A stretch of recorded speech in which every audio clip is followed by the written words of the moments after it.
You, survivor, can even get lost in the sauce with these types of tactics. Hey, survivor! Welcome to episode 114 of the Vibrant Survivor podcast. In this episode, we'll talk about the facade of fashion in courtroom settings and other hearings.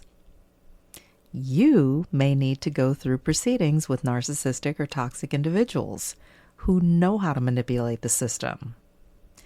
And I've seen this with the defendants in Preston Lord's case, a juvenile who's being tried for arson, and among school administrators during their disciplinary hearing last week.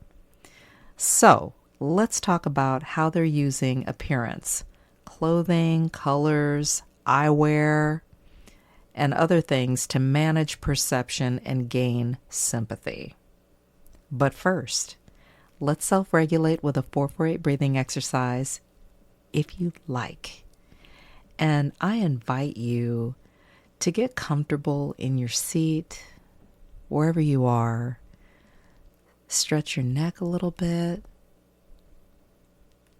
And we'll inhale for 4, hold for 4, and exhale for 8. Ready? Inhale, 2, 3, 4, hold, 2, 3, 4, exhale, 2, 3, 4, 5, 6, 7, 8.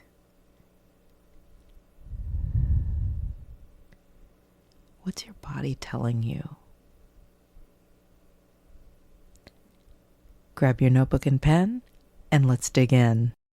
Hey, survivor! Welcome to the Vibrant Survivor podcast. Do you want to disconnect from a narcissistic or toxic situation and heal? Are you Googling how to identify a narcissist, narcissistic abuse, and boundaries? Are you feeling stressed and lonely while trying to avoid being sucked back in and lied to again? Hey, I'm Lesley. As a busy wife and mom, I fell for the lies and manipulations of narcissists. I wasted my time, talents, and money on users who kept moving the goalposts. I wanted real relationships and business opportunities and to enjoy life with my family. Instead, I struggled with anxiety, panic attacks, and insomnia, and I couldn't trust my body or anybody until I took a holistic approach to healing. In this podcast, you'll find tips for healthy living, trauma healing, and boundaries so that you'll have the freedom, confidence, and inner peace to respond, not react, after narcissistic abuse. Take a deep breath in, let it out slowly, and just relax. This time's for you. This week, I was back in court, survivor, for a hearing in the Preston Lord murder case. And Preston Lord was a young teenager who was beaten at a Halloween party back in October of 2023.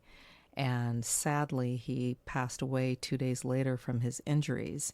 And there were 7 individuals arrested last year in connection to Preston's deadly assault. I've been going to hearings in the case in support of Preston's family. Things have changed quite a bit from the time of the crime until time to face the judge. And the original judge retired, so there's a new judge presiding over this case. And a lot of these guys have gone from casual, sloppy outfits before to more polished professional looks now. And in some cases, there were videos circulating early on of some of the assaults that had been happening with the teen violence cases. And some of these guys were sporting hoodies and pajama pants before, and now they're suited up, more fitted clothing, even some designer, and glasses and neutral colors like blue, gray, in order to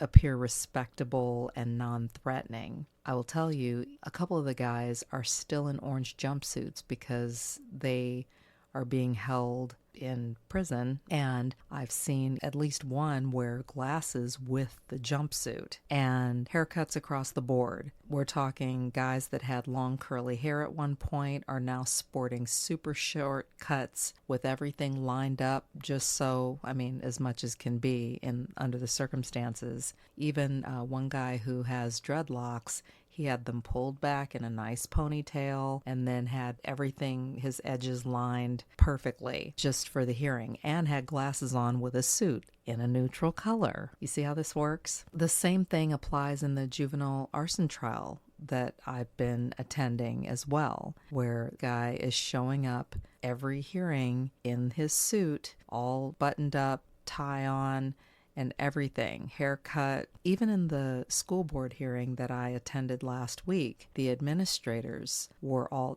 they normally will dress smart casual for the most part, at least the ones that I've interacted with on a regular basis. But it was interesting looking at the color choices. I saw a lot of blue, different shades of blue, gray, more neutral colors. Everything was pretty low key. I did see a bold blue dress on one of the administrators during one of the days of the hearing, but still it was blue, which suggests trust, and it's also a calming color as well. Anyway, research shows, survivor, that clothing, hair, and makeup can shape first impressions in court and can also influence perceived credibility. Now, let's talk about how these sartorial schemes work in a courtroom type setting. First of all, you need to understand that colors count. Blue and gray are colors that evoke trust, stability,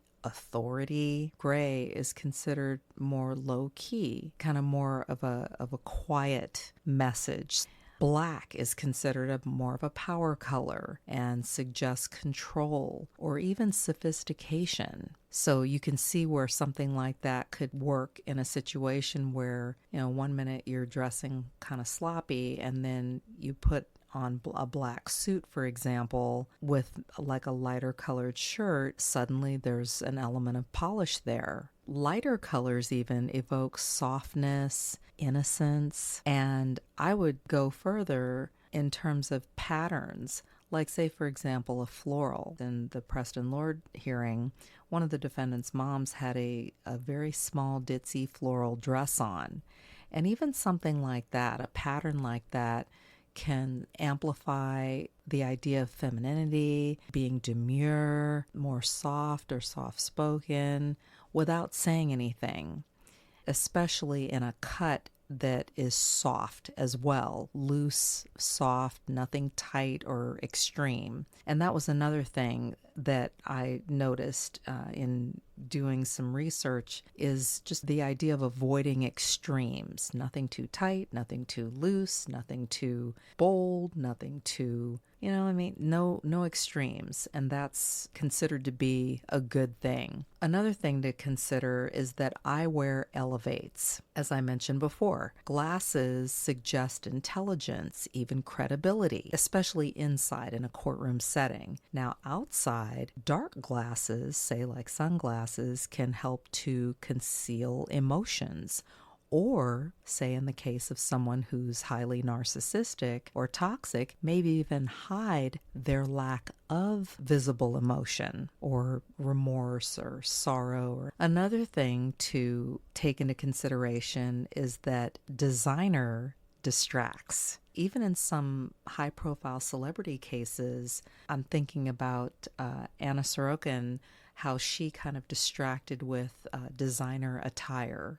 She had glasses and like little floral dresses and things like that. Regardless of whether they were rented, purchased, borrowed, whatever the case is, people got really focused on that. And the designer clothing can signify wealth, power, even control over one's image. But it can also, say in the case of some of the high-profile celebrity cases, it can shift people's focus onto what are they wearing versus how are they behaving. Let's talk about how this impacts you, survivor, in a courtroom setting. Now, courtrooms are areas of justice, but also judgment. Judges, attorneys, even jurors subconsciously formulate opinions based on appearance. And narcissists are very image concerned. Like, that is one of the top priorities, is the image and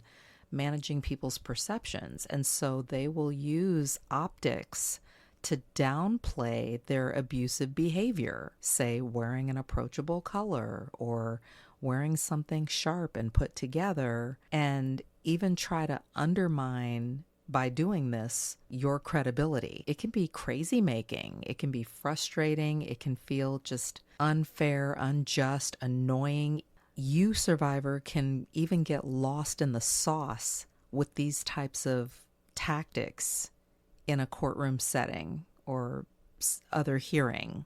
And the flip side of that is that you can find your footing with self-regulation techniques like deep breathing exercises or visualization, scanning the room and identifying objects in the room to ground yourself in reality. You can also find comfort in a calming and or favorite color of yours. Or if you're in a situation, say like in Preston's case, Preston's favorite color was orange. And so when I go to the hearings, I wear orange. I wear something orange. I don't necessarily deck out head to toe, but I'll put something orange on, whether it's a bracelet or a t-shirt worn under a blazer.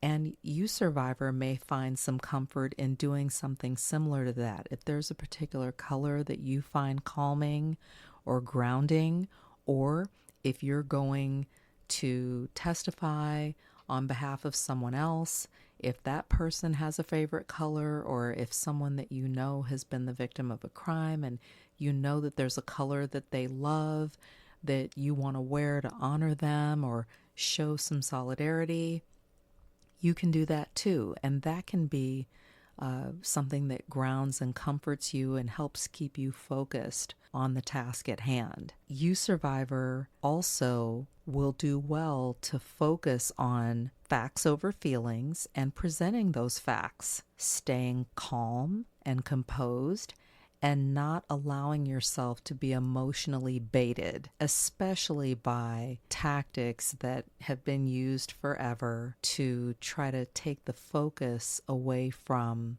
the toxic behavior that landed you and others in the courtroom or in the hearing procedure in the first place. In other words, respond, don't react. So one thing to just keep in mind, regardless of your circumstances or situation, is that a narcissist courtroom image is literally just another manipulation tactic. So don't you let the illusion shake your confidence. Stay grounded in reality. Remember, a narcissist may dress to impress, but truth and justice stand the test. Thanks for being here, survivor. Your confidence is always a good look. Take care, and I'll talk to you soon. Hey, survivor. Are you tired of feeling exhausted, stressed, lonely, and stuck in narcissistic relationships, and you just want closure and healing? I spent years rationalizing toxic relationships and dysfunctional environments in the name of community, connection, and career.